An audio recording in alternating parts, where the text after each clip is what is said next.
Hey, can you hear us? How are we going? Good, thanks. How are you? Yeah, good, good. How how does it feel? Thanks for joining. Yeah, I happy should to. I should thank Amer for convincing you Oh, to. it I didn't take guess much convincing. He's a nice boy. that's good. It's a good. That's good. That's something. Uh, but yeah, Andrew. Welcome to the Smooth Brain Society.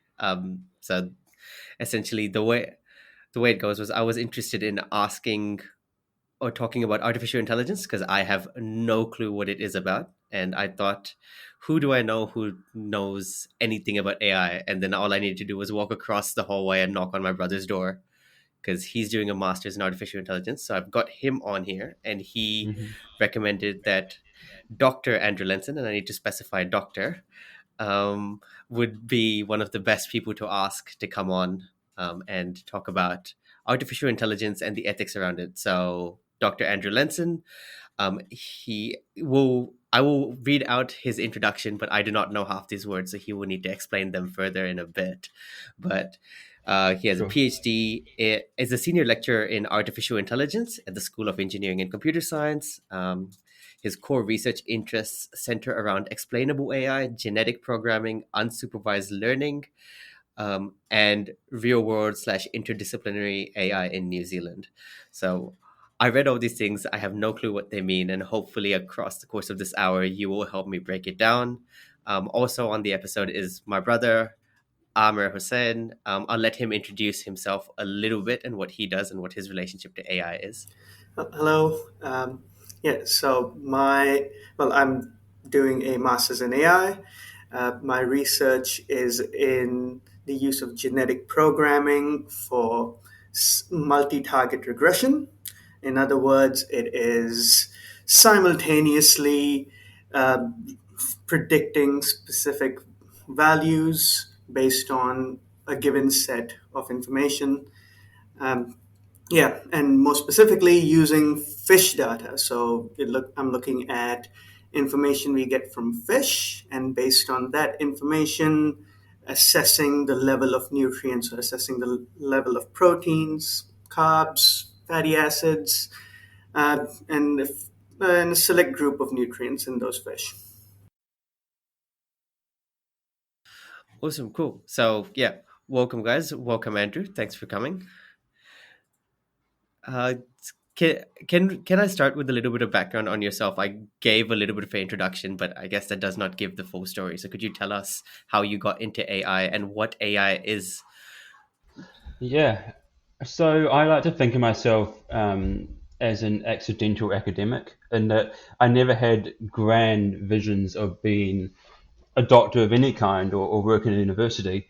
But I was fortunate to have, I studied here at Vic as well, so I was fortunate to have opportunities to do things like summer scholarships and then to do quite an interesting honours project. And then that sort of went sort of step by step into a master's and then turned into a PhD. And then I sort of just stuck around because it was interesting, and then they started paying me, and so I was like, "All right, if you're going to pay me, and I guess you want me here." And so, no, I'm being slightly facetious, but I've sort of stumbled into this. I mean, I started off being interested in computer science and chemistry. That was my initial double major in my first year. Quickly realised that organic chemistry was hard, and I didn't want to do a whole paper on it, so Yep. went back to just computer science. And then, yeah, I mean, I've obviously done my PhD, and then did a short postdoc, and then I've been a staff member here for just over 3 years. And yeah, so really enjoying it. What is AI? That's a fun question. That's something I've been sort of trying to teach my first years this semester. And the way I like to think about it is AI is any computational system that has behavior or does things that we associate with intelligence. And so, really, it kind of comes back to that definition of what do you think is intelligent, right? So, when something like an ATM first came out, a lot of people would have said, wow, it's giving us money automatically. That's really intelligent. And so, maybe back then that was kind of AI. But now we sort of take these for granted, and things like ChatGPT and self-driving cars, and sort of the barrier of what, or the level of what is and isn't AI, I think is sort of constantly moving. And so it's a bit of a loose definition, but I would say any sort of computational system that displays intelligent behavior. Uh, cool. But I guess because you said ATMs and stuff, there's certain things which people might have considered AIs, which probably aren't, right? So like a calculator or something, because the human mind can't really calculate it that way. You'd think it's very intelligent, but a human mind can't do maths the way I guess a computer does maths or a calculator does maths. Does that kind of factor into AI as well? Yeah, I mean, we have sort of different levels of AI, if you will. So we have things like narrow or weak AI, where we have AI that's very good at very specific tasks. So, for example, you could have an AI algorithm that can, do your tax return, and that is something that, as you sort of allude to, right, even a human can't necessarily do. I can kind of do my own tax return because I'm a bit nerdy, but most people, wouldn't want to do their own tax return or need to. And so we already have situations where AI is allowing us to do things that we can't or otherwise wouldn't do. And so that idea of intelligence, I think, is more around things that we associate with experts, for example. So you could hire an accountant to do your tax return, or you could get AI tax agent 101 to do it for you. And so yeah, it's sort of a moving goalpost, I think. But it comes back to that kind of core definition of what do you think is intelligent, and it is very vague. And I think that's part of why it's become such a buzzword as well, because it's very easy to sell something as intelligent. Well, yeah. So you often hear AI with the term of machine learning, and those two tend to go hand in hand. Could you Mm. elaborate a little bit on what, if there's any differences between the two, or, well, are they a Mm. subgroup of each other? Yeah, yeah. So you're right. Machine learning is a very common term as well. And I think, yes, machine learning is a subcategory of AI essentially. And when we talk about machine learning, we really mean algorithms that learn from data. So you give a machine learning algorithm a big set of data, for example, the whole internet in the case of things like ChatGPT, or or a billion images in the case of some of these image recognition algorithms. You give it a bunch of data, and it will train on that data. So it takes the data and then tries to learn to give you the right answer. So if I say to you, here's 100 photos of cats and 100 photos of dogs, and then your machine learning algorithm will basically take those and one by one try and predict the right answer. And every time it gets it wrong, it will change something about um, how it operates to try and fix that mistake. So yeah, machine learning is sort of a subtype in that it's very data driven, whereas AI is a more sort of general concept and can be anything intelligent that's artificial. Since AI is a subset of machine learning is a subset of AI, are there, and machine learning is essentially using a lot of data and teaching something across time to kind of get better. What other forms are there in AI then? Why is this just a subset? What are the other things? Yeah, yeah. So when we talk about things, for example, there's a thing in Europe called the Human Brain Project, where essentially there's a bunch of researchers had quite an ambitious goal of trying to make an artificial brain that would act very much like a human brain, but was entirely driven by computers. And so that would be a form of intelligence, in that we know obviously that our brain demonstrates intelligence. That's how we're talking here today. But that's not machine learning, because it's not about trying to predict outcomes from data. It's more about trying to recreate or simulate intelligence. And so it can be a little bit of a subtle definition sometimes, but you can think about different examples like that, where you don't necessarily have a bunch of data that you're trying to process, but you're more trying to model intelligence. And so that's something that the cognitive scientists are obviously quite interested in. And there's some people even here at Vic who are looking at whether you can do that and what they would look like. Would you say that a few years ago, Google developed that robot that could play AlphaGo? Because you can't really imagine, it wasn't really a process where they give them the robot a whole bunch of games and they just learn on that information. They probably learn the rules of the game, right? Would that be a form of non-machine learning AI? Yeah, I think again your lines get a little bit blurry.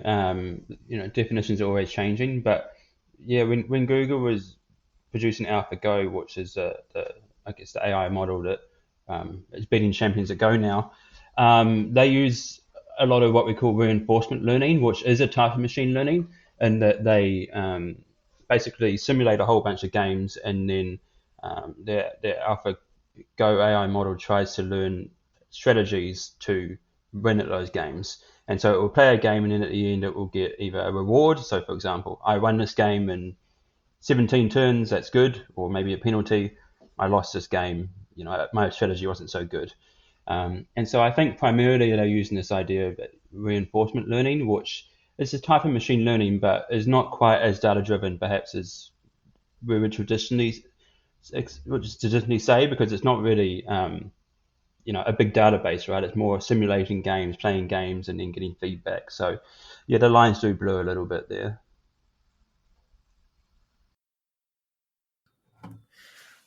Okay, cool. That kind of makes sense. Uh, can can I ask then, considering you said you love teaching this to first years, what is the Yeah. hardest part of trying to explain AI to first years? What's the hardest part of this? Is, I mean, I don't know if there was one hardest part. I actually find it a really enjoyable challenge because our first year AI course has no programming requirements, no maths background required, and so you're really forced to try and sort of figure out the essence of these topics you're talking about and explain them in a way that does away with all the sort of technical details. And I find, things like using lots of analogies, for example, or even like demonstrations in class. Like one of my first lectures, I had a photo of my dog and a photo of ChatGPT, and I was like, okay, let's figure out which of these are intelligent and why. And so I think examples like that are really important. And so it takes quite a bit of thinking beforehand to sort of think, how would I explain this to first year Andrew who hasn't done the computer science before in a way that um, makes sense, but also doesn't trivialize it too much, because I don't want to just say, here's this fancy thing, don't worry too much about it. Like you want to give them some idea of what's going on.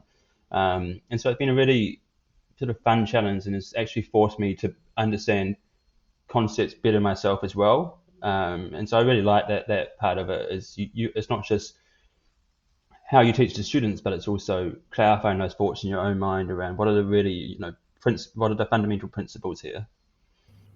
Yeah, I concur because I'm tutoring the course which Andrew's running, and it's very because you have a wide variety of students coming from all from different majors. You can't really use a singular explanation for each of them. Some of them require other than the aspects of some being visual learners, some like to read more. It's more about the same analogy won't fit everyone. You're gonna have to find different ways to explain this idea that um, the image, how the images are trained, or how the information is learned, how the AI model tends to improve over time. And yeah, it's quite fun actually because it just gives helps build my foundation on the subject as well. Cool. So then, can I ask both of you guys, what are the key concepts? What are some of the key concepts which you would want, like someone like myself who has no experience in AI? What are the key concepts you'd first target Mm. if you wanted to teach? Yeah, so I say always, it's the first time we've run the course, but I very much started the course with a discussion on what intelligence is, right? Because to me, if you're going to do a course in AI, then you should first of all have some idea what intelligence is, because otherwise, how do you know what artificial intelligence is? And so, some of the discussion we've already had today, I think, is a big part of that. And then from there, we go into quite a lot of fundamentals around machine learning, and I think that is because it is really sort of the center or the beating heart of AI today. So when we see things like ChatGPT. We see sort of these text to image things like DALL-E 2 and DALL-E 3 and Midjourney. These image generation tools. They're all using generative AI, and that at its heart is using machine learning. So if you want to understand modern AI, so to speak, you need to know machine learning. And so within concepts, even just concepts like, what does data look like? What is this idea of tabular data versus text data versus image data? What does it mean to have a data that is labeled versus unlabeled? So, for example, I said before the examples of cats and dogs, right? So if I give you photos of cats and photos of dogs, and I tell you these are the cats and these are the dogs, that allows you to do what we call supervised learning. So you can use those labels to tell your algorithm whether or not it's giving you the right answers. Whereas if you don't have those labels, you have to do a thing called unsupervised learning, which is a whole different type of approach. And so I think these fundamental ideas can get you quite a long way in terms of understanding what is being used out there, and I think can be quite empowering because you can kind of go, yeah, I can kind of see how ChatGPT came to be, and for first years, that's quite a cool thing, right? I mean, it's not necessarily what they would expect coming in, and so we really try and focus on giving them those tools to understand the overall principles, and then obviously at second and third year you can get more into the technical details. But Amer, what about you? What have I missed? Well, not much really. I think you covered all the basic bases there. Um, that actually, one of the words you mentioned that actually leads up nicely into some of your research, which is unsupervised learning. Um, I Mm. think it might be a good good little concept to discuss because that's actually something we see quite often day to day on the internet. Um, could you explain to us a bit more on your research in unsupervised learning and but first what unsupervised learning is? Yeah, for sure. So when we say unsupervised learning, that is essentially when we have data that has no labels. I mean, for example, if I give you an example of your Netflix viewing history. So I know that Amir, you've been watching Treasure Island for the last couple of weeks, and I can see you've been watching it every night for 2 or 3 hours a night. I can sort of build up this profile. Misinformation This right there. this is misinformation. I said on a podcast, it must be true. Yeah, so I can build up this sort of I have some data. Maybe it doesn't represent Amir's viewing history. Maybe it's someone else's, or whatever our data is. But the point is, there's no labels about it. So I don't know, what exactly I want my AI or my machine learning algorithm to predict, or what the output should be.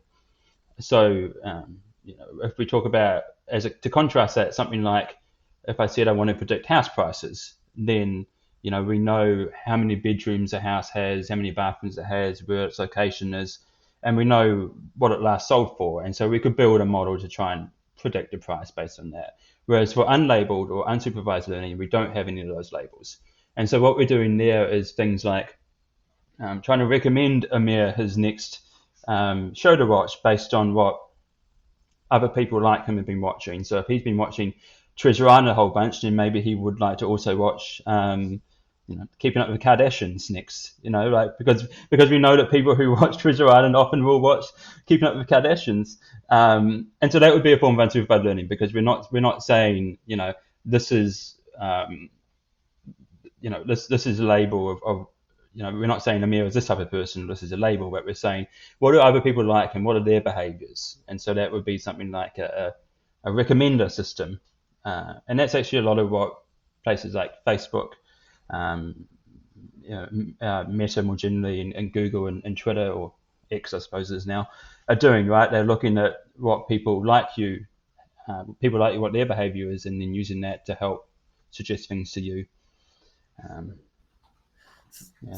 So it's just kind of pattern recognition in a way. It's being like, oh, if Yeah, people do this and this and this, then they should, in theory, do this kind of thing. yeah, pretty much. You're trying to find pattern within that data, right? Because you don't have any labels, and so what you want to know is how is this data represented? What's the structure of it? And so another form of unsupervised learning, and one that I did some work on in my PhD was around clustering. So if I say, here is my data set of, I don't know, 10,000 people, I can, for example, cluster or group them into maybe say 3 or 5 or 10 clusters, and then the people within each of those clusters um, are all sort of related to each other as far as data sets go, whereas people in different clusters are unrelated. And so something like that is used quite often in things like marketing. So if Amazon can group, people together who have similar purchase histories, then they can maybe make an ad campaign just for that group of people. And so, yeah, this idea of trying to find patterns or structure in your data.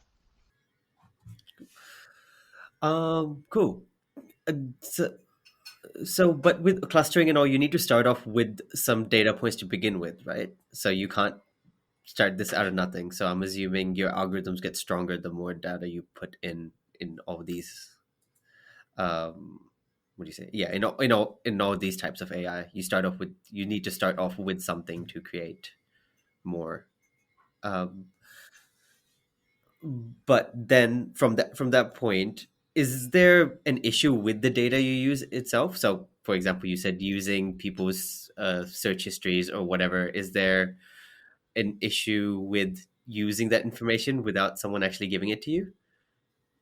Oh, totally. I mean, the data privacy is sort of is an incredibly contentious issue, and I think this year more than anything, um, with the disputes we're seeing in Hollywood and the disputes we're seeing even more generally in sort of in the art community, right? So things like ChatGPT that have been trained on basically the internet.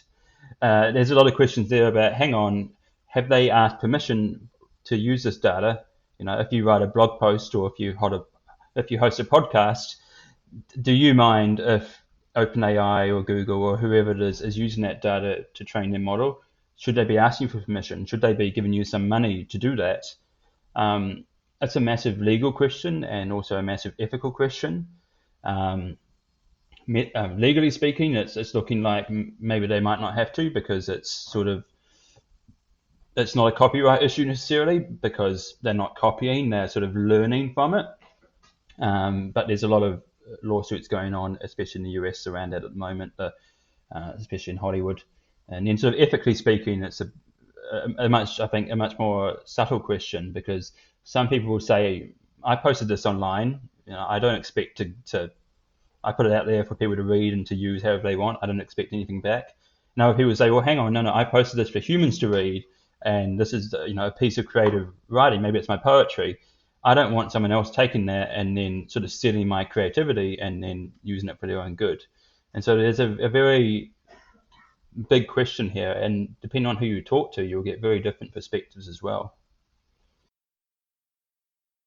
Do you think do you think the stuff produced by AI then is original, like stuff produced from ChatGPT, or is it just, in your opinion, do you think it's original, or do you think it's yeah, just like regurgitated work in a different way? So it's original.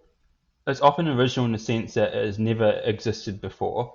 So if ChatGPT generates a 200-word paragraph, probably that's never been written before.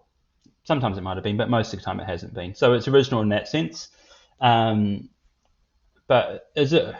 And so I guess technically it's original, but again, it comes back always comes back to definition, right? What is originality? And I think that's very much a question like, what is creativity? Um, and I like to think about it sometimes that when you write something, if I tell you to write a 200-word paragraph on, I don't know, your opinions on Game of Thrones, for example, right? Oh yeah, I can write a lot on Um, that. yeah, so only 200 words. When you write that, you're not writing it just from some inherent um, pre-existing knowledge in your brain. You've read things about Game of Thrones, you've watched the movies, you've probably read some blog posts or some synopses. You have all this Yeah. information that you've yourself as a human sort of trained on. And so when you write it, are you writing an original piece of work, or have you just sort of trained on someone else's? Um, and so that's quite an interesting, I think, discussion to have sometimes. Of course, there's a difference in scale because how fast you learn and how you learn is very different to things like ChatGPT. But if you sort of follow that argument, then you can see how especially legally speaking, how some of these things are Get quite grey muggy. areas. Yeah, yeah. Yeah. Yeah, it's definitely an interesting sort of it's definitely an interesting question because to my understanding of how ChatGPT works, um, it just sort of uses the words and sentence structures that it knows, and on a probabilistic scale of words which associate with it, it just sort of forms sentences based on appropriate grammar structures, based on appropriate sentence structures. So how is that far off from how we as humans use words in a language? Because we tend not to use words we don't know. We use words which we already know, and more often than not, use them in in the sentence structure or context that are most applicable.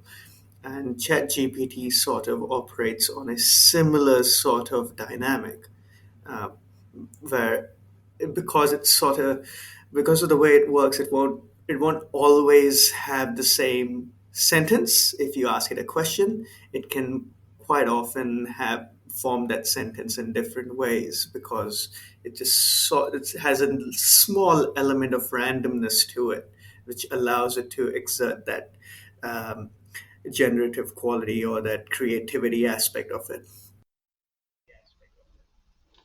Yeah. So ChatGPT and humans, I guess, you can get very similar results in some ways. So, I mean, one of the reasons ChatGPT is so successful is because it kind of passes that test of this looks like a human could have written it. I mean, myself having used ChatGPT a bunch now, I can kind of tell when it's written by ChatGPT because it's very waffly and it uses certain disclaimers at the end, and it has a very sort of banal sort of writing style to Yeah. it. But that being said, it sort of passes that test of it looks human. But it's interesting because it uses a very different approach to what we do, right? So ChatGPT and models like it are basically just predicting the next word, and so every time it spits out a word, it's going, okay, what are the previous words? What have we said before? And then that all goes into its big network, and it says, okay, here is the next word. And as Amer said, that is sort of slightly random, so it will have maybe the top 10 words, and then it will pick one of those with some amount of randomness, which makes it seem more creative or more human-like. Whereas when we write things down, we don't, well, at least I hope, we don't necessarily sit down and go, okay, what is the next word in the sentence? If we wrote like that, it would be a very weird result you'd get. It's like that sort of game you can play with your kids where you're trying to make a sentence and you each have to choose one word at a time, and it ends up being talking about butts and rainbows and all sorts of things, right? Yeah. And so as humans, we tend to be much better at doing things like abstraction. So we start off with some high level idea or concept, and then we break it down into smaller parts. And each of those parts, we then figure out how are we going to say this, and then how do we structure that, and where it fits into our writing. So we almost go the opposite way. We start off quite high level and work our way down, whereas ChatGPT is just sort of going along one word at a time. Um, but I mean, it's kind of a means to an end in that you get a very similar outcome, or at least an outcome from ChatGPT that is good enough to do a lot of the things that we do when we write. Yeah. Uh, Considering, well, I guess, yeah, you said means to an end, but are there any models which you know of or AI models which you're working with which do it the same way humans do, like go from top to bottom, or is that not really possible? Yeah, there certainly is quite a lot of research and using more of that sort of approach where you start off with concepts and then try and break them down to sub concepts, and that's in some ways that's almost more one of these examples of AI rather than machine learning, perhaps, because this idea of, for example, learning ontologies or learning hierarchies and all these sort of things that we know humans do, or even scientists do, obviously, are things you can also get computers to do. Um, but by and large, a lot of the recent progress has been on these more sort of iterative next word approaches for language models. It happens that that's the approach that has worked really well, and so now this is the approach everyone sort of jumped on the bandwagon of because it's new and exciting and successful. But that's not to say that these other approaches aren't able to give us sort of more more representative forms of intelligence that perhaps might eventually align more of how we as humans think. Interesting. Um, should we like move forward to? I listed out a list of things in your introduction. Could we like go through them and we talk about each one a little bit? So the Sure. first thing which I said was explainable AI. What Mm. is explainable AI? You've been explaining AI to me, but I assume if the term is there, it means something different.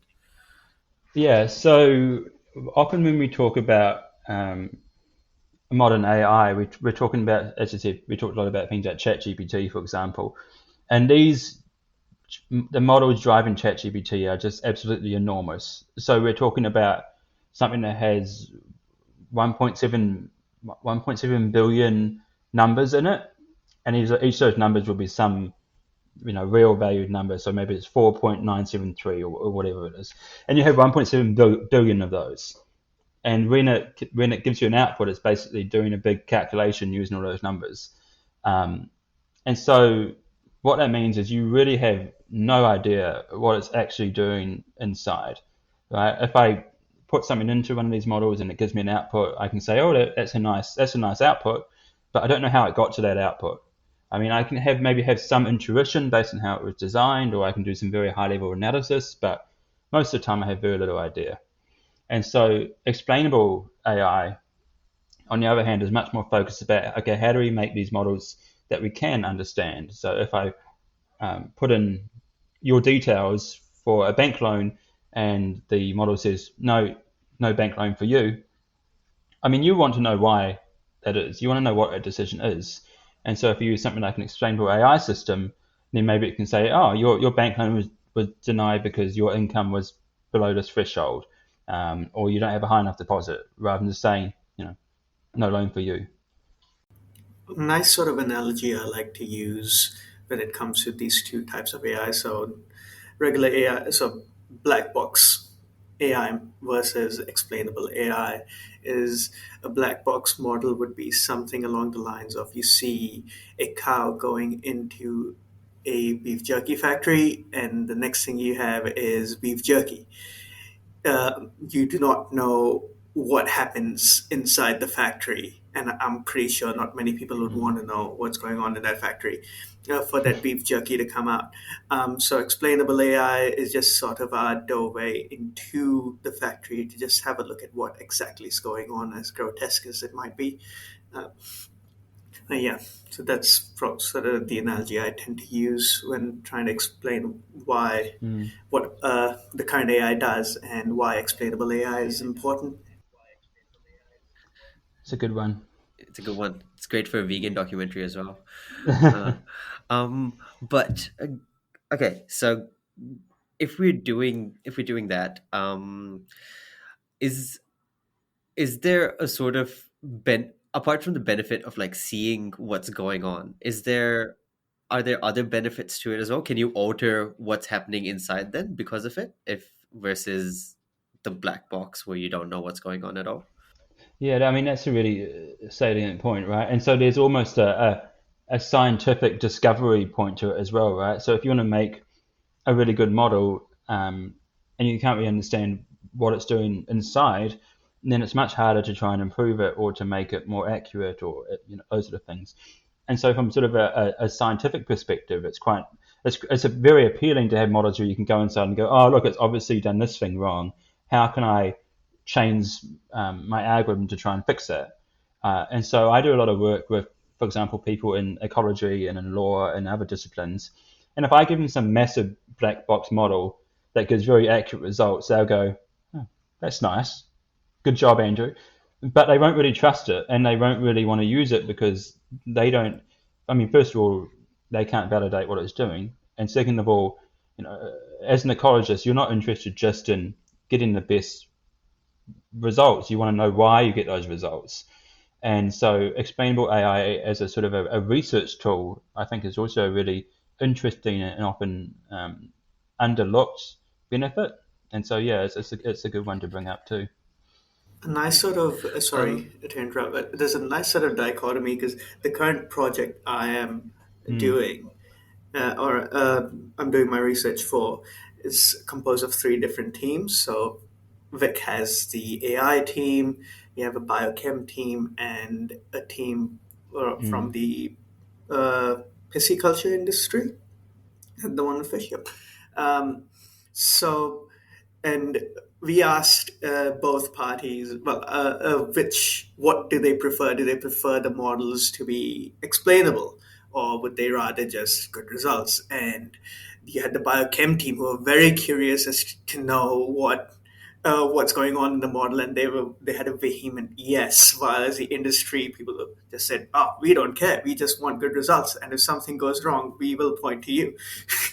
Because that's how the industry works. They just want the results because they don't really care what's going on inside. So just sort of finding the balance between different AI current AI techniques tend to range from having being very explainable to and not being as good to stuff like deep learning, which uses ChatGPT, which ChatGPT uses, which you don't cut, as Andrew explained earlier, billions of parameters and very tough to understand what's going on in there, but will give you very good results.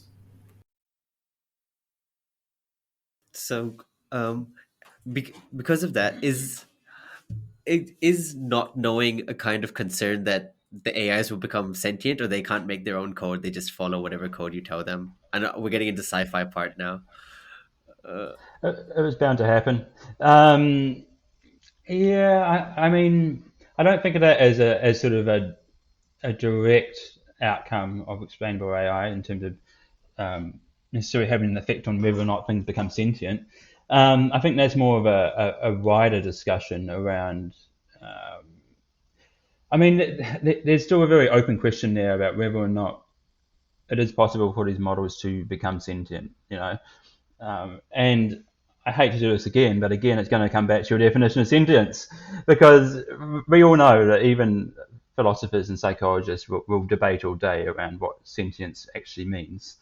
I'm sure this is something you've yeah. found in your area, right?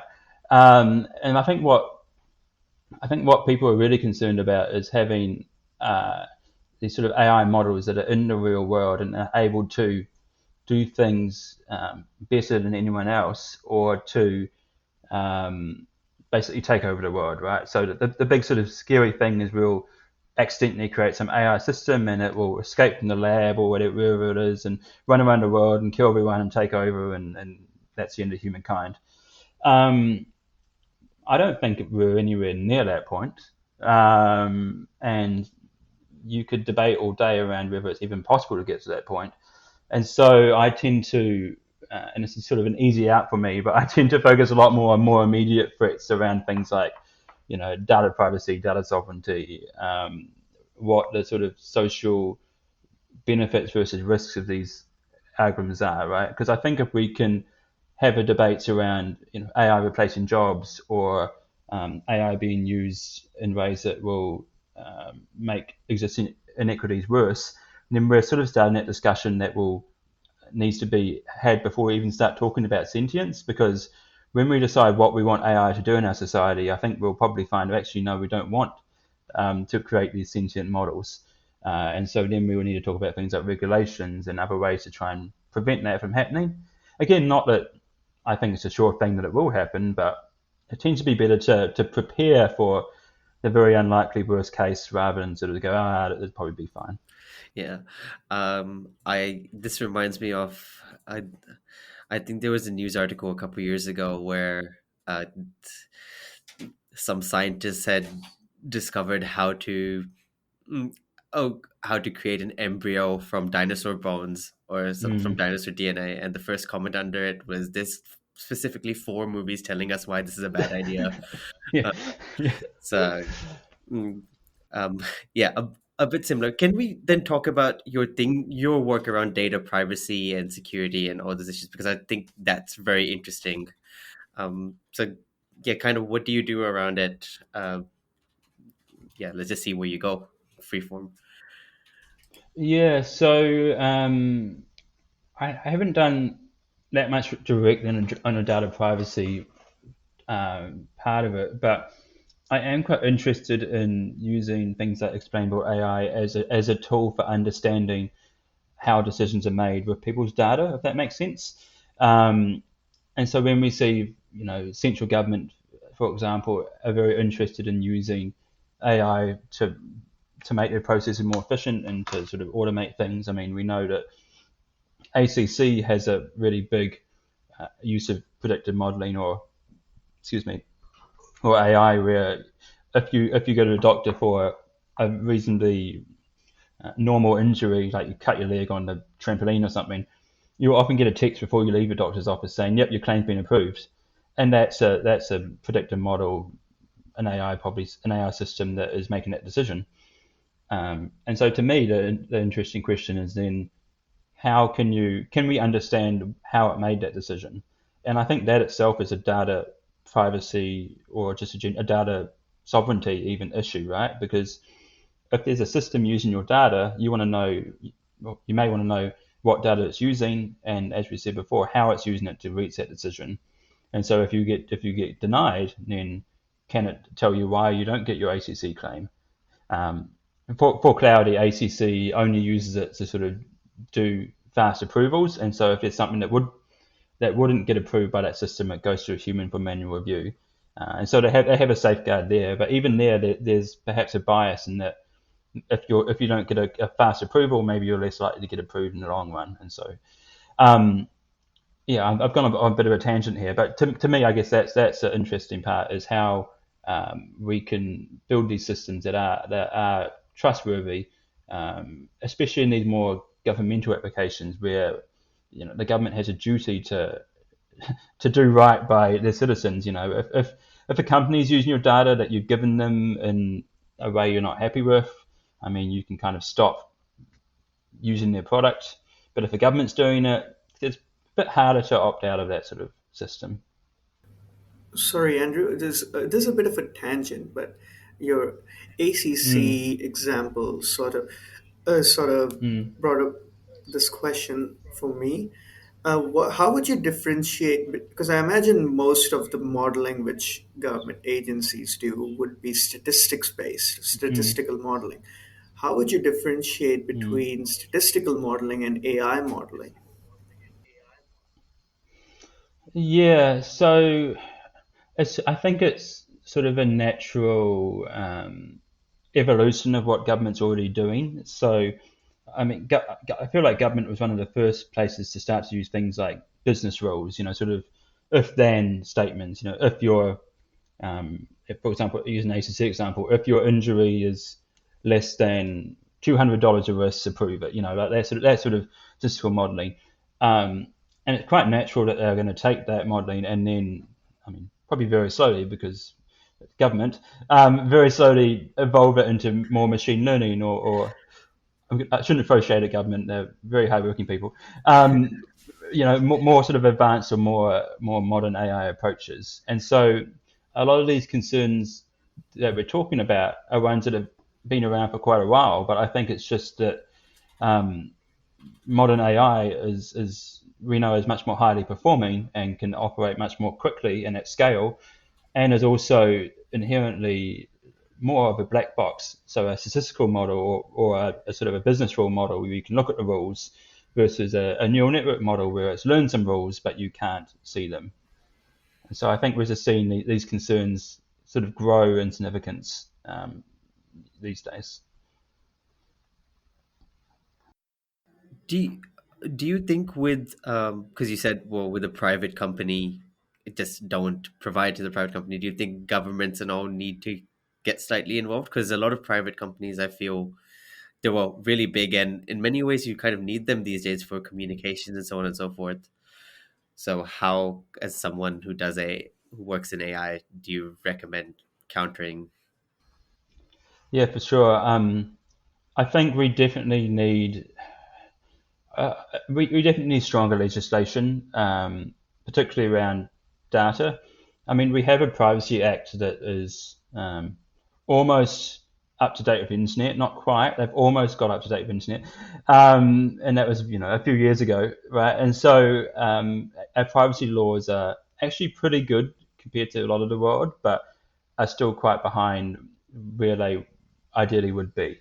And so, yes, I think there is a lot of work to be done in that space. For example, do you have a right to, well, I mean, actually, the Privacy Act, as it stands, says that you have a right to know how your data is used. But I don't know how well that's been tested in terms of, can you demand an explanation of how this AI model used your data? And if you ask the government that in a Official Information Act request or something, I don't quite know how they'll respond to that, because if they're using one of these neural network models, they might not be able to explain it. And so I Mhm. think there's a lot of questions there and a lot of work to be done in terms of modernizing the legislation. And I guess another angle to it is that we know these AI models, especially these very big ones, are from overseas companies, so places primarily the US and Europe a little bit as well. And so when we think about AI being used in New Zealand, there's lots of questions for government around how do we make sure these companies aren't just profiting off our data?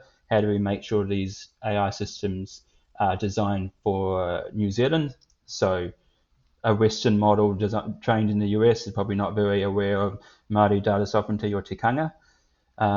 And so there's a lot of work to be done in that space as well, because it's certainly it's here already, right? And the impact is going to keep growing. And so I would like to see more sort of discourse in that area, and then hopefully after the election we'll start to see an AI strategy or something coming out. Your fellow lecturer for the AI Level 100 course, Ali, Mm, he mm, present. I believe he mentioned something along the lines of, in terms of where AI is in well regards to research, that we're probably in a stage similar to that of the Renaissance, where science and tech was developed. So if we use that sort of analogy and say that AI is currently at that sort of standpoint of what 16, 1700s, how do you think that should develop? How do you think that should play a role in the molding of these legislations, and make sure we sort of future proof them better than previous laws and bills for, say, the internet or cybersecurity? yeah, writing law is really hard. And we've seen a lot of examples where law has been sort of rushed through in reactions to certain events, and then ends up being very lacking or needs a lot of further work. And so to me, I guess my approach would be to look more at those very fundamental um, aspects of things like data as a human right. And so if you think about it from that angle, you can sort of make a set of laws that is more is more likely to be effective for a longer period of time. If I say, all right, any algorithm used in New Zealand on someone's personal data, I guess you have to define personal data, right? But maybe on things like age, ethnicity, gender, those sort of things. Any algorithm that uses that data has to be able to explain to that person how it was used and how the outcome was produced. You could tidy it up a little bit, but if you had a piece of law like that, then that is not will work not only for AI but also for these other more statistical models or business rule models that we see already. And so I would hope and I would expect that it would work for a longer period of time. So this rather than have a law saying, okay, ChatGPT is bad and they have to pay us this much money, which in a year or two probably not really as relevant anymore. It's more about those underlying principles, almost like human rights. Yeah. The on the same lines, then you did mention a little bit about one of the biggest fears being into the workforce, or how AI might lead to further inequalities. We saw it a little bit or we're seeing it a little bit with the writer's strike and so on in Hollywood right now. What do you? How much of a threat do you think AI in its current form is, and do you need specific laws to prevent from this in the future as well? Yeah, it's a really tough question. Um, in some ways, I would have expected more disruption to happen by now. I mean, when ChatGPT was sort of released almost a year ago now, it was pretty obvious that this technology could do a lot of things that, to a reasonable level, that existing jobs were doing. So things like people running blogs and people in marketing, even social media posts. A lot of that could be automated. Um, and I'm kind of surprised, but perhaps, well, but definitely sort of glad that it hasn't been as quick of a transition as I expected, and that we still have people in these jobs, Hmm. um, and in some sense, you need those people to sort of validate and fine tune these models and make sure they're getting the right output. But that being said, I do expect, especially those sort of jobs, to change significantly in the next few years still.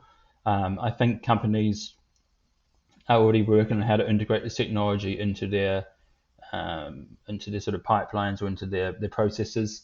And the more and more that happens, the more we'll see fewer of these roles available, and it will be less around people, writing marketing posts or social media posts, and more around many fewer people validating those posts or tweaking those posts.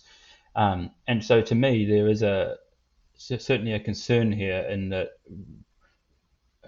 there could be a lot of this transition could be very fast, and that could be quite scary. People like to talk about the Industrial Revolution as sort of an analogy, but the Industrial Revolution happened over a much longer period of time because building factories takes quite a lot of time because you have to physically build them, right? Whereas using AI, you just have to download a model, get someone to write a bit of code, stick some things together, and then you got something working. And so um, when people talk about things like universal basic income, I think this is perhaps another example of why something like that is a good idea.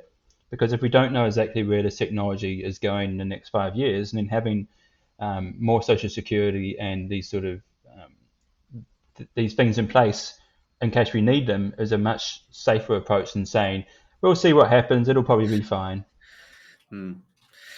Um, yeah. What would you say to people? So I've got friends who work in, the creativity kind of that, like advertising and so on, and they, what do you say to people who are like, who one are pretty mad at Chat GPT and various AI models? Chat GPT is obviously the most common one, and for them also saying that it cannot actually replace true artists or true art.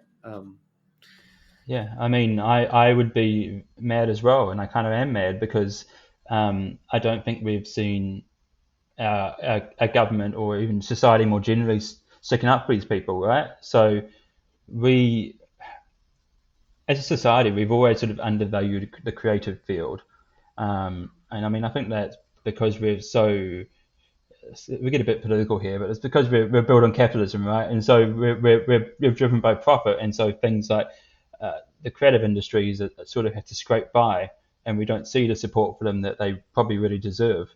Um, and so, yeah, what are these people going to do if they are losing work to things like ChatGPT or to image generation tools?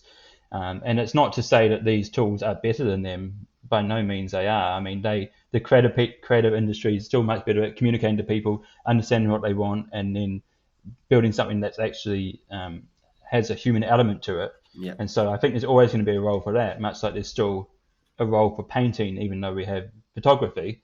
But it's going to be smaller because if you want a stock photo for your social media post, or if you want a blog post releasing your new software or your new product, companies are going to choose the large language model that costs a few dollars rather than the creative professional who costs maybe a 50, 100, $150, right? Um, and so, what is my message to them? I mean, I don't want to have to tell them to retrain or get another job because I don't think that's what they should have to do. But I can't help but be confronted by the fact that it is going to be a smaller workforce and it's going to be even more competitive, and that it's just kind of a depressing thing. And I think really raises bigger questions about how we as a society value people and Yeah. value their contributions. Yeah. To the just sort of on the on that creativity aspect.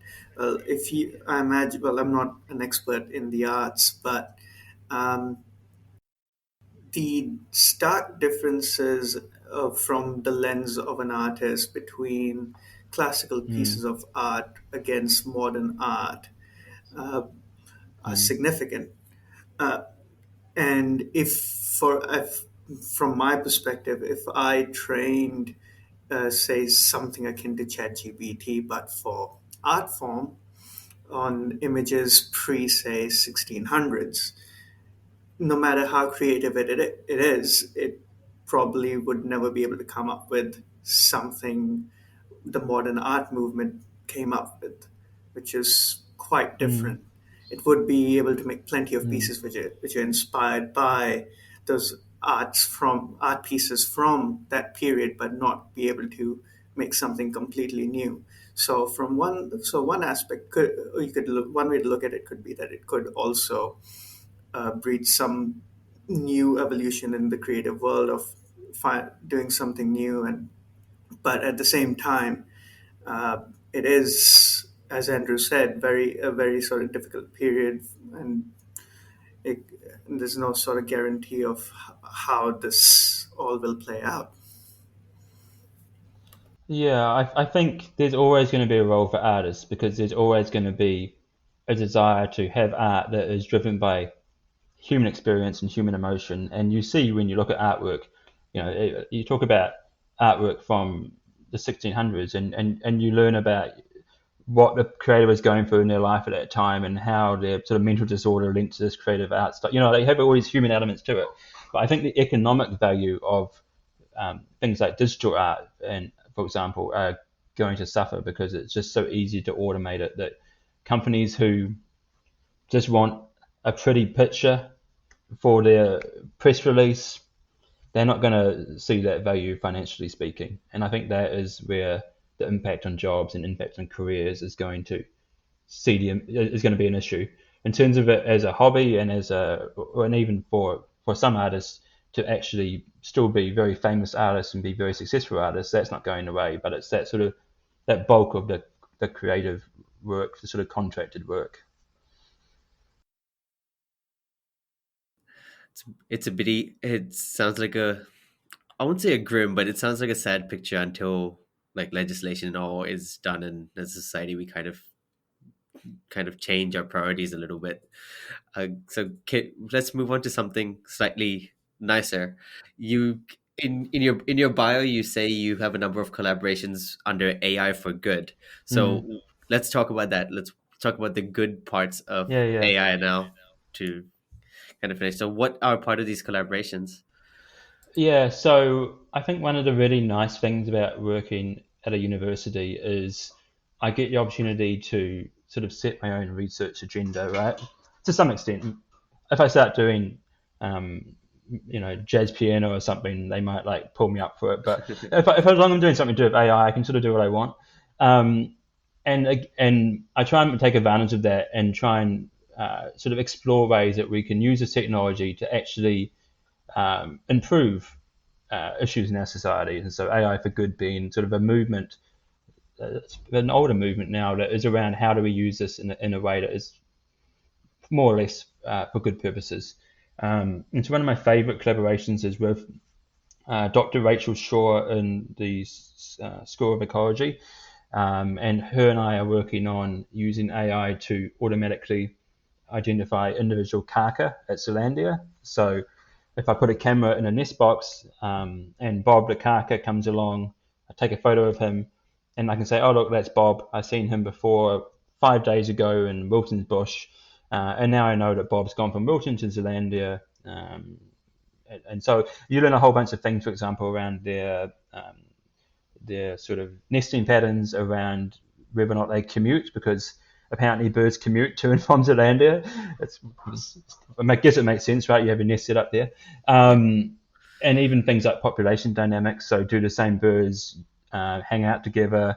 And things like how much the bird's appearance changes over time. So there's a whole bunch of questions we can answer here that without this technology would be pretty much impossible to answer because kaka, in Wellington at least, are so prevalent now that they are mostly unbanded.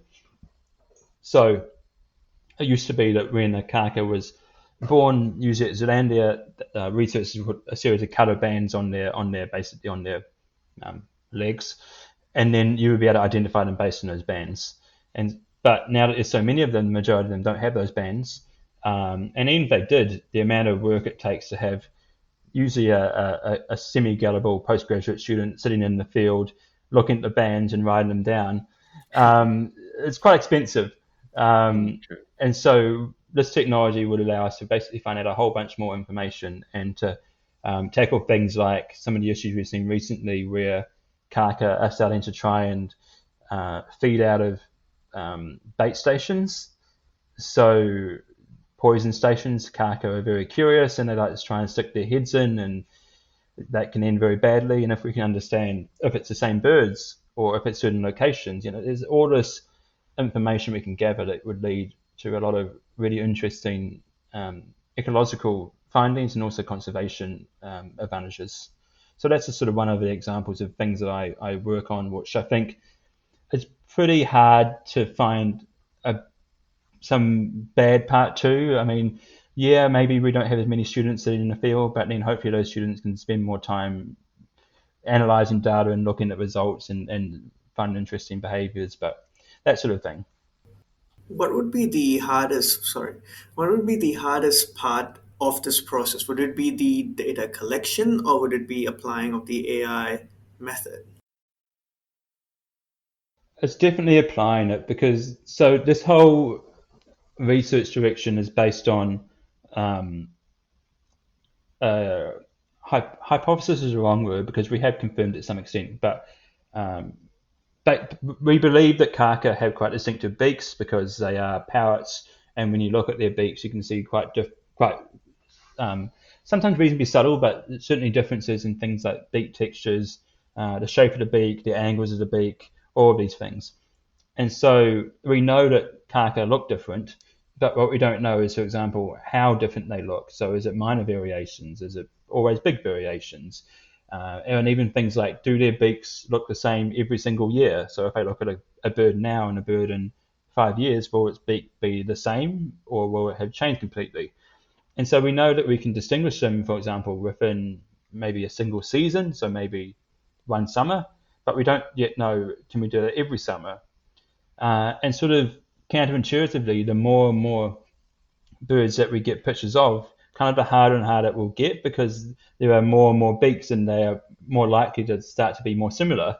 And so there's a big question there about how do we actually use this technology to detect different birds very accurately.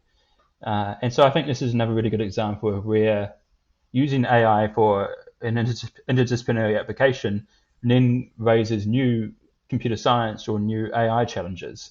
And so even though we're applying it to this area, there's this whole question of how do we then change our network or change our model to be more accurate on this type of data. And so you can learn also quite a lot of fundamental machine learning or do fundamental machine learning research at the same time.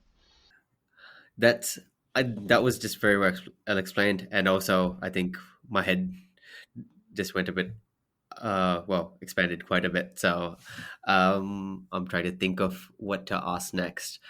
Uh, So I am assuming that because what you're doing with Kaka, you can essentially do it with any bird or any animal, whatever. If you set it up, and um, yeah, you could kind of repeat the processes per se. It depends a little bit. We think it would apply to other parrots. So, for example, the kea, the mountain parrot in New Zealand, is quite similar to kaka in that regard. A lot of there's actually not that much research in this area. A lot of people do it on things like giraffes, who obviously have quite distinctive stripes, or elephants, or a lot going on in Africa with African animals. I think researchers want to go to Africa, so they do it on African animals. But so other animals like it would be like a blackbird. Could you do it on a blackbird? Maybe, but then I don't know.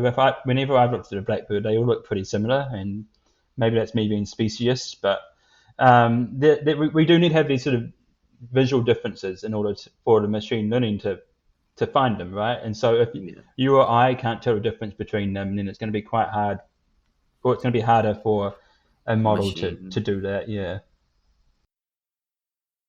That's really cool. I that's pretty interesting. Um, yeah. So, do you, in that case, how would you? That's this is probably the last kind of question I would ask because we are also Mm, recorded for about an hour and a bit.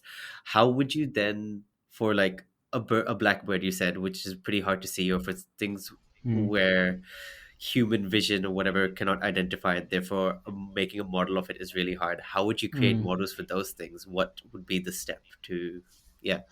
Yeah, so you'd have to look at other approaches. And so one of the really sort of classic approaches in ecology is to use things like pit tags, which are basically little tags that are attached to animals that emit basically a radio frequency that identifies them. Um, Again, you run into all those same problems of scale, and if you have lots of birds, you can't possibly tag them all. One of my colleagues, Stephen Marsland, in the School of Maths, is actually looking at using audio recordings to try and identify kiwi, because kiwi have very distinctive songs, right? They part of the reason that they are able to pair up for life. So a male and female kiwi would tend to have a um, heterosexual what's the word when they have M- the same Monogamous. partner, monogamous.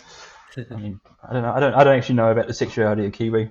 Haven't learned that one yet, but yeah, they will tend to pair for life, or at least for a long period of time. And part of the reason that they do that is because they recognize each other's calls, and you often hear them calling to each other in the night. And so, based on that, we can perhaps identify kiwi based on their audio recordings. And so you can look at other types of data. So rather than looking at photos of kiwi, which is probably hard because they're nocturnal, you can look at their audio recordings, and then maybe that will give you information to make these algorithms. And so you have to sort of think about what you're basically trying to think about what is the thing that I or an expert can use to identify these animals, and based on that, it tells you perhaps where you should start using machine learning. Awesome. Uh, I I know we've been recording for about an hour and a bit, and I really did want to get into genetic programming and all the other stuff, but All good. we'll probably let it be, even for like listener Yeah, yeah, ease. We'll have you on another time to talk about all the other stuff. yeah. Hopefully post election and see if something new's come out. Uh, but I'll ask you, what are the next steps in terms of what your research is looking at? What are your goals? Where do you see yourself going with AI? Yeah, so I'm really keen to sort of scale up some of this interdisciplinary research. So I mentioned the AI and ecology one, but there's also some stuff in AI and law I'm quite interested in around using things like ChatGPT or large language models to help with access to justice, giving people sort of legal recommendations or resources they can look at. And so for me, I'm really trying to scale up those collaborations. And I mean, part of that is finding good students, and part of that is also finding money. And so I'm in that kind of stage of having to write grants and say, please, look, we're doing cool stuff, give us some money. Um, but of course, also the explainable AI is always a part of that as well. So I tend to choose collaborations that are interesting to me, and they tend to be ones where I want to understand more about the model and the data and the problem. And so, even in our Kaka research, we're looking at explainable models because, as I said towards the start, my ecologist collaborator is not going to trust me or trust their model if she can't understand it to some extent. And I'm kind of like that too. I don't want to trust some black box model. And so being able to take, I guess, these all these different interests they have and combine them into research projects is, yeah, it's really fun and exciting. And so I just sort of hope to keep going and hope to take these things to that next level where they can have more of an impact on New Zealand, or could it be more used more in practice? On the interdisciplinary applications aspect, um, Mm, what do you think would be sort of what do you think would be easier, as because as of right now, where if there is a discipline that wants to apply AI tools, it's usually up to the person with the AI background to get caught up to speed with the discipline. And mm, as far as, well, I'm quite new in terms of using AI for interdisciplinary applications, mm, uh, but it just sort of feels like the AI people have to increase their brain folds uh, and just sort of get a better gauge of the domain they're trying to apply the AI tool in, as opposed to the people of the party from the other discipline understanding an equivalent amount of AI. So, how much more of a role do you think the collaborating disciplines should play in sort of developing the AI tool? yeah, yeah. One of the things I've really quite enjoyed is that my Rachel, my collaborator in ecology, has learnt so much about AI just through our collaborations that these days, sometimes when we meet with a student, she can be like, no, no, no, your model seems to be overfitted. Have you tried this or something? I'm sitting there like, am I even needed anymore? And so I really like this stuff because both parties hopefully are learning something. And again, one of the nice things about being in academia is you never really stop learning. Um, and for a while, that's kind of frustrating because like I don't want to be a student forever. But then when you realize it can be fun as well, and you can become a bit of an ecologist or a bit of a lawyer, I think that can be really empowering. Um, but I mean, and here's a little plug for you. But we've got a new AI major at Vic, right? And one of the things I really tell students interested in that is don't do just AI, do AI and something else because all of the sort of jobs and interesting problems in AI going forward are going to be much more around how you use it for particular problems or particular applications. And so if you can have some expertise in both, that's really, really ideal. Or even if you're doing a psychology major or whatever, a health science major, you can do a minor in AI or just do a first year AI paper. It's 15 points. It should be interesting, and that can give you enough of fundamental sort of baseline knowledge that you can then have these conversations with people in AI, and then you're, as Amir said, you're sort of meeting them halfway a little bit. So essentially, you suggest that we keep them in the dark and preserve our jobs. For now, maybe, yeah. I don't think it will work in the long term. It's good. I'll clip that out and use it as a plug. I'll send it to Vic so they can put it on their advert board. Oh, I Yeah. did hear this one thing in the news the other day where Mm, someone, because you're talking about AI and law, that mm, someone tried to defend themselves with asking questions on ChatGPT, but they weren't allowed to. yeah. It's, somewhere in America or something. Was that true? Yeah. There was a lawyer who got caught out using ChatGPT to write their sort of just their cases for the courtroom. Um, and as far as I can tell, it just gave some really stupid answers. And the judge was rather unimpressed.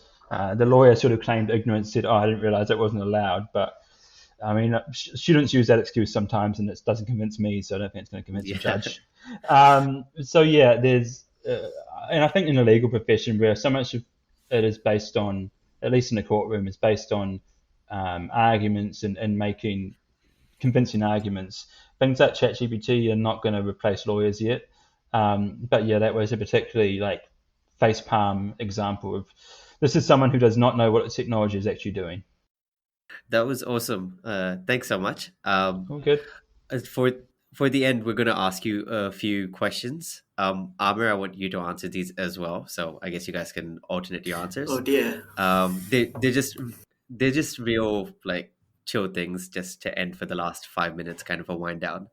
So whenever you're ready, I guess you guys can pick which order you want to go in. But all right, summer or winter? Oh, oh, that's a hard one. Winter. Oh, sorry, summer. Um, all right. Outdoors or indoors? Outdoors, Outdoors. All right. Movies or TV shows?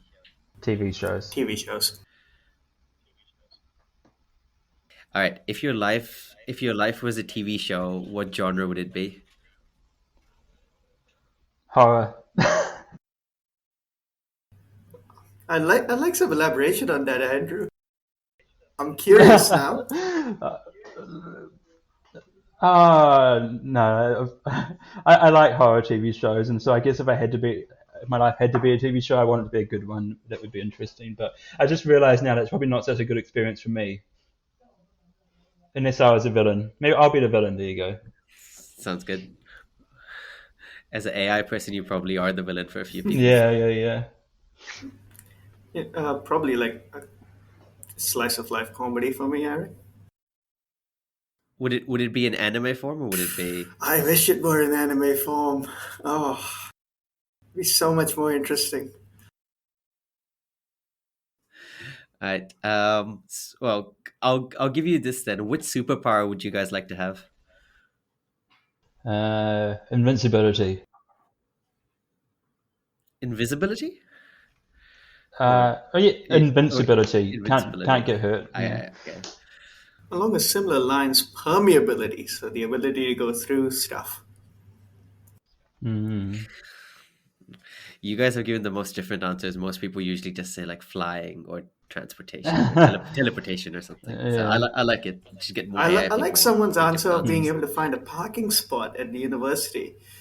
That's Was unrealistic. it's more likely that you'll be permeable than Yeah. finding a parking spot. In fact, yeah. All right. Cats or dogs? I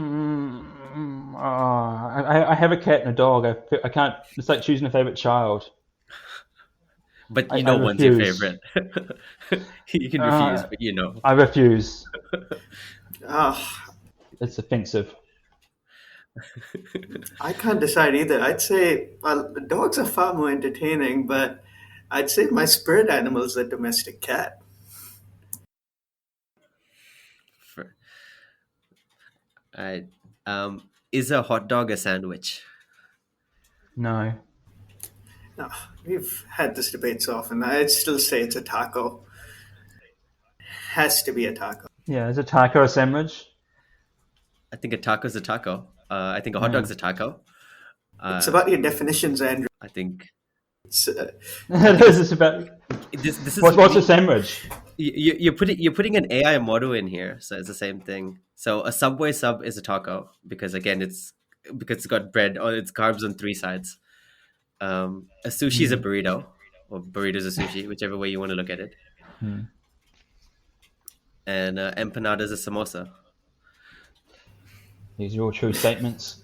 Mm. All right. What is your least favorite type of music? Country. EDM for me. Just don't get that noise. All right. Last few. What is the worst thing you've paid money for?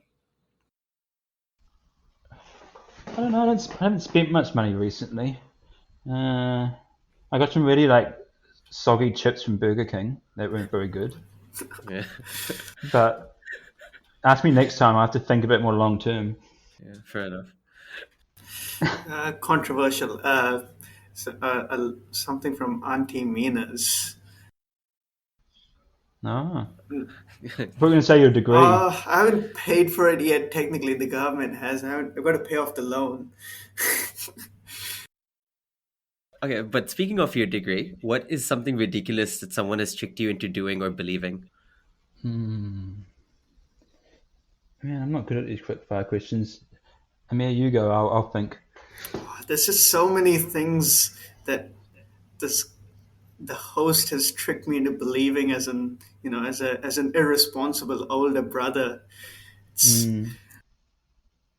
Oh, I got a good one. My dad convinced me that if you like when you stir a mug of Milo, if you stir it backwards, it will undo it and make it separate again. and I believed it for like 5 years. Did you never try and figure out that? He told me I wasn't doing it right. It's like you got to do it exactly the same way you did it to start with. God, that's good. All right. If you were not doing this, so your current job, what would you be doing? Probably working for some big tech company making way too much money. Yeah, how come you chose this then, as opposed to working for a big tech company? Oh, that's a whole podcast on itself, I think. Fair Oh, enough. surely we have him on again at this point. Yeah, 100%. 100%. I definitely know a cohort of potential listeners who'd be very curious about that. First year AI students. Yeah. Well, someone needs to teach them that they can make big money. So That's true. yeah, you're making multiple billionaires. If you're not one, it's fine. And they don't even come back and give me any of it. They just You need to sign. You need to sign it into the degree contract when you sign yeah, up. that's a good idea. Yeah. Talk to my lawyers. Make sure they don't use ChatGPT. Mm. All right, brother. What about you? Synchronized swivel, maybe. Um, I'm not sure. I've never seen Probably. you swim. I'm fairly uncoordinated outside of playing cricket, so maybe a connoisseur of food and media. Unemployed. Exactly. Content. Yeah, No. ChatGPT is taking my creativity away in that universe. All right, thanks, guys. Right, the very last question. If you guys could give us one piece of advice to leave with, what would it be? Don't do drugs. Actually, no. Don't do. Only do fun drugs that aren't too addictive. Sounds Don't good. don't do crack or like meth, but a bit of weed, a bit of ecstasy. Yeah. Sounds good. Amer, do you want to top that, or do you want to end it on that? I can't top that. That's actually a good plug for Bart's episode Yeah, on psychedelics, isn't it? yeah, that's good for psychedelics. Get the right mushrooms. Don't get the wrong mushrooms. Yeah. Right. Andrew, if you aren't aware, there's a whole episode on the wrong and right type of mushrooms on this podcast, which you could listen to later on. I do some professional research. Good. Yeah. All right.